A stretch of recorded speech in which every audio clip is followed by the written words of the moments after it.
We do have a lot of news to get to. First, we begin this morning with that latest on the attack against House Speaker Nancy Pelosi's husband, Paul Pelosi. The 82-year-old remains in the intensive care unit in a San Francisco hospital this morning after he was attacked by a man with a hammer. It happened early Friday morning inside the Pelosi home.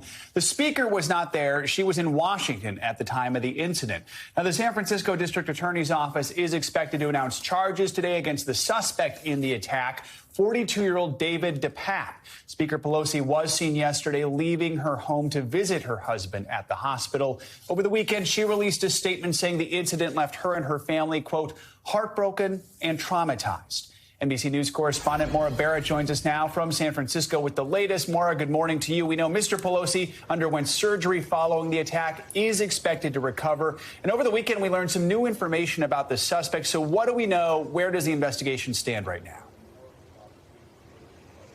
That's right, Joe. Well, Mr. Pelosi is recovering from surgery for a skull fracture, and he also suffered serious injury to both his arm and hands. Now, in terms of more details about the attack, police confirmed to us over the weekend that we know that the suspect now broke in through a rear window and then went upstairs, which is where he found Mr. Pelosi. Now, Capitol Police, which is responsible for protecting the home when Pelosi is there, has not given any information about whether an alarm went off or any details about any security footage, as this is still an open investigation. Police did also confirm that they found zip ties at the scene after they detained and arrested Mr. DePape, and also said and confirmed that the two men did not know each other previously. Now, the DA is expected to announce charges today, telling me over the weekend that she plans to bring attempted homicide as well as assault with a deadly weapon, burglary, elder abuse, and other felony charges related to Friday's attack. I want you to hear some of our conversation when she breaks down her calculus to get to these charges. So right now, it's specifically the striking of Mr. Pelosi's head with the hammer in a very violent manner that has led us to believe that we will file attempted murder charges. When you take a hammer to somebody's head in that violent of a fashion, we believe you're trying to kill them. And the DA went on to say, as the investigators are reviewing the suspect's online activity, she said that this is a wake-up call that shows the severity of the state of political discourse in this country. Again, she's expected to announce those charges today. The suspect remains in the hospital, but the plan is for now for him to be arraigned in court tomorrow. Joe. Maura, we're also learning more about that 911 call that Pelosi was able to make from inside the home. What can you tell us about that? So this was something that really made a huge difference, Joe. Mr. Pelosi was able to make a call to 911 operators in a secret sort of way, and the way he was talking to the operator indicated that something was wrong. The police chief broke down how the dispatcher responded. She's a 23-year veteran working for the 911 dispatching service, and she immediately elevated the call to make sure that police could show up within minutes. Take a listen to what the police chief said. That dispatcher, her instincts and her intuition and her experience, to kind of decipher what was being said and say something else is going on here. It was life-saving in my opinion. Instinctively, she knew that maybe for some reason he wasn't saying what he wanted to say, and he was trying to give indications that something is wrong here, but couldn't say it. And she figured it out, I think, pretty quickly. Police calling the dispatcher a hero because as officers showed up just minutes later, that's when they found Mr. Pelosi and the suspect struggling over a hammer, and that's when the attacker struck him at least once in the head, Joe. Maura, also over the weekend, Twitter's new owner, Elon Musk, tweeted then deleted an unfounded conspiracy theory about the attack. It came from a website that has a history of disinformation. So the head of Twitter putting out false information about the attack. So what is it experts and critics are saying now about the importance of online regulation and about fears that disinformation and misinformation could lead to more political violence? Well, nothing could underscore it more, right, Joe? Elon Musk has over 100 million Twitter followers. He just in recent days became owner of the platform. I'm not standing very far away from where Twitter HQ is. And when he elevates something like this that is completely false, police debunking what the conspiracy theory that he was sharing, it just furthers the potential for physical violence, right? As our colleague Ben Collins, who's a disinformation reporter and focuses on this stuff, he says lies on the internet spread faster than than truth. And so over the weekend, we saw an outpouring of support from bipartisan lawmakers saying that the country needs to find a way to have civil conversation that doesn't result in violence. And the reality of the situation is that the U.S. Capitol Police has reported a major uptick against threats of violence against members of Congress, specifically over the last 5 years, more than doubling their reports because of this online disinformation and hate rhetoric that is spread online. Again, we are just over a week until the midterms. And so there's a lot of concern, especially when someone like Elon Musk is in charge of a platform like Twitter and has that amazing reach, that this could just have even more potential for physical violence against political leaders. And we'll delve more into that with Ben Collins next hour. Maura, thank you so much. Turning now to the midterms, now just 8 days away. With the balance of power in Washington at stake, Democrats and Republicans are making one final push to get supporters inside voting booths in those crucial battleground states. Over the weekend, we saw the nation's top Democrat, President Biden, cast his ballot in Delaware. The president says he plans to spend these final days before Election Day traveling to several states, including battlegrounds Florida and Pennsylvania. For the latest on key races across the country, let's bring in NBC News senior political editor Mark Murray. Mark, good morning to you. So we know that the president will be very busy on the campaign trail over the next few days, but it was also a packed weekend for his former running mate, former President Barack Obama. So where was he and what was the message he was trying to get across? Yeah, it was a very busy weekend for former President Barack Obama. On Friday, he was campaigning in Georgia for Stacey Abrams as well as Raphael Warnock in those close gubernatorial and Senate matchups. And then on Saturday, he was campaigning in Wisconsin and also in Michigan. And he was actually speaking about what Maura was just reporting about earlier about the attack on Paul Pelosi, as well as just the kind of conspiracy theories and uptick in violent threats that we've seen over the last few years. Take a listen to what the former president said. The pandemic also highlighted, and in some cases made worse, problems that we've been struggling with for years.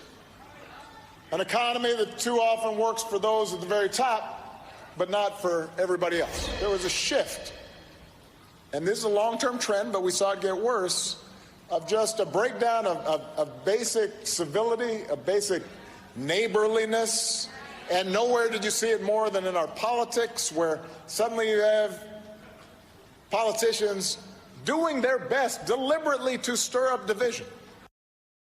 One of the other arguments that we ended up hearing from the former president was that candidates that Republicans are running, like Herschel Walker in Georgia, just aren't qualified for the positions that they are. Some very biting comments from the former president. Well, Mark, you mentioned Georgia. Let's talk more about that key battleground state. We know the final debate, the second and final debate between Brian Kemp and Stacey Abrams last night. What are some of your key takeaways from that? This is a race where all the polling has shown that Brian Kemp seems to be in the driver's seat in this contest against his challenger, Stacey Abrams. And in last night's second and final debate, we ended up seeing the two candidates clash on issues like the economy, crime, but especially abortion. And take a listen to these exchanges last night. If the legislature passes a more restrictive abortion law, abortion bill, would you sign that bill? Well, I'm not going to count on, say yes or no to any specific piece of legislation without actually seeing exactly what it's doing. It's not my desire to go move the needle any further on this issue. Let's be clear. He did not say he wouldn't. We know that he has praised the Texas bounty system that allows neighbors to make $10,000 by reporting on women. Brian Kemp does not have a plan for the lives of the women who are being forced to carry pregnancies to term that are unwanted pregnancies. But more importantly, he refuses to protect us. He refuses to defend us, and yet he defended Herschel Walker. This, again, is one of the marquee gubernatorial contests that we are following in such an important state, both for Senate control and also maybe the next presidential contest come 2024. Yeah, we've been talking about that one for a long time. Definitely one to watch. And broadening this view out, Mark, we're also seeing Democrats wrap up spending in big blue states. Could that mean we're seeing another red shift in those historically blue areas of the country? Yeah, Stephen, it certainly seems like the poll numbers that we've seen, as well as the spending now that have actually gone to fortify blue areas as opposed to Democrats being the ones playing offense right now, does seem to suggest right now that Republicans are the ones with the momentum. But again, I would just caution here that 2 years ago in the 2020 cycle, it seemed that Republicans were the ones that were on the defensive. And while Joe Biden ended up winning the presidency, Republicans are able to make some important gains across the country there. And so sometimes the momentum can be a false indicator, and we have 8 days to go, and I think a lot of back and forths and twists and turns that we'll see. 8 days, a lot can happen. All right, Mark, thanks so much. We're also watching Arizona, a crucial battleground state with 2 high-stakes races on the ballot next week. Voters there have a choice between Democrat Katie Hobbs and Republican Kari Lake to fill the open seat left behind by outgoing Republican Governor Doug Ducey. And in the Senate, Democratic incumbent Mark Kelly is fighting to hold onto his seat against Republican Blake Masters, who, like Lake, has been backed by former President Trump. MSNBC anchor Ali Velshi sat down with Arizona voters to discuss what issues are driving them to the ballot box. I think one of the things that is should be of utmost concern is the threat against abortion rights and how it's been politicized by by heavy conservative political bodies. And really, at the end of the day, this impacts people down to their ability to live, their ability to exercise agency over their own bodies. This is something that should not be a political tool, but should be recognized as a life or death issue. And I think what's motivating me right now, especially with going to the election and going, voting. This is my first midterm election. Wow. And right. The big thing that I didn't think would have to be an issue is misinformation and denying something that is so simple and basic. At the end of the day, I am what most people target as. I am what is constantly being harmed. I am a queer person with a uterus, and it's like I'm of color, and it's just constantly my rights are being pushed away. The most important issue in Arizona when I'm voting is protecting the essence of our democracy. We're, for worse, ground zero of this election denier stuff, the fraud, the audit that they did with the ballot in the 2020 elections. When I'm deciding who to vote for, it's a disqualifier if the person isn't 100% honest of the fact that we had an open, honest, fair, and free election. Right. And you're speaking as a Republican. I'm speaking as yes, I'm technically a registered Republican. We should note that early voting has already started in Arizona, though new data shows the number of voters casting early ballots is down compared to the 2018 midterms. All right, turning to some breaking news this morning out of Ukraine, where Russia has launched a wave of new missile strikes against several cities. You can see the smoke rising here over the skyline in Kyiv, where parts of the city were left without electricity and water. Ukrainian officials say more than 50 missiles were launched at the country, but they intercepted 44 of them. The attacks came after Moscow blamed Ukraine for an attack on its Black Sea fleet and pulled out of a crucial grain deal. South Korea has declared a period of national mourning after more than 150 people died over the weekend during a crush at a Halloween celebration. Among those who were killed, at least 26 foreign nationals, including 2 from the U.S. Officials are promising a thorough investigation into the tragedy. Let's get more on this with NBC News contributor Thomas Maresca, who joins us now from the South Korean capital of Seoul. Thomas, good to have you with us. So walk us through how this all unfolded and what we're learning about the victims. Good morning, Joe. Fundamentally, too many people in too small of a space. One street over from me is an alley filled with bars and nightclubs that was crowded with tens of thousands of people that were here to celebrate Halloween. And, beyond that, the actual details of an inciting incident, what happened to cause this crush, is still being investigated. Eyewitness accounts talk about people falling backwards like dominoes. The alley is on a slight incline, so that could have played a factor. But at this point, a lot of questions still remain to be answered as to how this happened. Among the victims, the large majority were people in their 20s. More than 2/3 were people in their 20s. The rest were teens and 30s. So a very young group of partygoers. And as you mentioned, 2 of them were Americans. It was Stephen Plessy and Ann Gieske, who were both 20-year-old study abroad college students here. I do want to ask you more about the investigation. I mean, what is it authorities in South Korea are saying that we can expect from the investigation in the coming days and weeks? They've put together a task force of around 475 people. They've been over here interviewing witnesses, examining closed-circuit TV footage. So far, they've said they haven't seen anything that is a criminal factor. And again, they don't know, they haven't announced any sort of cause yet. I think we'll eventually learn the fundamental details of it. But I think the bigger question that most people are starting to ask with greater urgency is really, how could this have happened? There have been a lot of complaints or criticisms already that there just weren't enough police here to start with. And then when things started to get too crowded, there were not ample crowd control measures. And those are questions that the investigators are going to have to address, and that the public, are still in a mourning period. But I think demands for those answers are going to increase as well. Thomas, while we have you, I do want to ask you about something else. The U.S. and South Korea started their largest ever combined military air drills today. What more can you tell us about that? Yeah, so they kicked off, it's a 5-day joint air drill. It's called Vigilant Storm. There's around 240 planes taking part, 100 from the U.S., 140 from South Korea, including F-35 bombers. And it really comes in the context of heightened tensions on the peninsula for several months now. North Korea has been conducting weapons tests and missile tests one after the other, and officials in Seoul and Washington are assuming that a nuclear test is imminent anytime. So, in response, the U.S. and South Korea have really ramped up their combined operations. They've grown closer in their military cooperation as a response or a preparation for just anything that might happen now. But the U.S. and South Korea have also conducted large-scale field drills, naval drills. So this is kind of continuing in this pattern where the stakes seem to keep rising. All right, Thomas, thank you so much for that report from South Korea. We appreciate it. All right, let's get a check of your morning News Now weather. Meteorologist Michelle Grossman joins us now with the Halloween forecast. Hey, Michelle, good morning.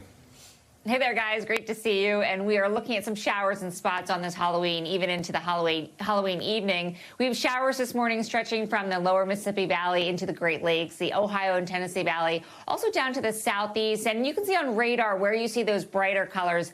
That's where we're seeing the more moderate rainfall. And that will be the story as we head throughout this Halloween forecast, because we're looking at an area of low pressure, actually two of them, joining forces that will bring the showers to the eastern part of the nation. We're not talking about washouts. We're not talking about widespread severe weather, but still could see a thunderstorm or two and could see some heavier showers from time to time. So this is the setup. Those pair of low pressure systems kind of joining forces, bringing isolated rain showers along the east coast. And we could see some strong winds too, likely along the Appalachians, the highest levels of the Appalachians as we head throughout today. And then tomorrow it slowly moves off the coast. We'll see lingering showers last in portions of New England. And we're going to limit those severe weather risks as well tomorrow. We're well above average, though, despite the cloud cover, despite the showers in place. So temperatures 60s and 70s in some spots. That's good news for some of those costumes on this Halloween day. We're looking at 66 in Fargo. That is 18 degrees above normal for this time of year. 66 in Denver, 60s in Des Moines, near 70 degrees, 73 into Wichita. And then as we head towards the Ohio Valley, temperatures near 70 degrees also. Cincinnati, 68 degrees today. That's 7 degrees above normal for this time of year. Then 60s along the coast, 60s in Portland, 64 in New York City, and 69 in Richmond. We're going to keep it warm tomorrow. Once again, temperatures into the 60s and 70s. Oklahoma City, tomorrow, 73 degrees, 62 in Cleveland. Baltimore, you're warm tomorrow, 73. That's 11 degrees above normal. And we will keep it mild as we head throughout the first part of November. We're looking at temperatures in the 60s, near 70 in Washington, D.C. on Thursday and Friday, 70s for Raleigh. 70s also in Nashville. Look at Friday, near 80 degrees, coming in at 78 degrees. It's going to be chilly on the West Coast, also unsettled. We had an unsettled week last week. We're going to see that once again today. We're looking at mountain snow in the highest elevations, also a chilly rain and winds gusting up to 40 miles per hour. So not the greatest Halloween forecast there. Then as we head towards tomorrow, that cold front will sink to the south and also the east. So we're looking at some showers extending from Nevada into California. Still seeing those strong winds in the mountains and heavy snow. That's going to impact travel. And guys, this will continue into the later part of this week. So we just continue to see the showers moving onshore there. Back to you. All right, Michelle, thanks so much. Appreciate it. Thanks for watching our YouTube channel. Follow today's top stories and breaking news by downloading the NBC News app.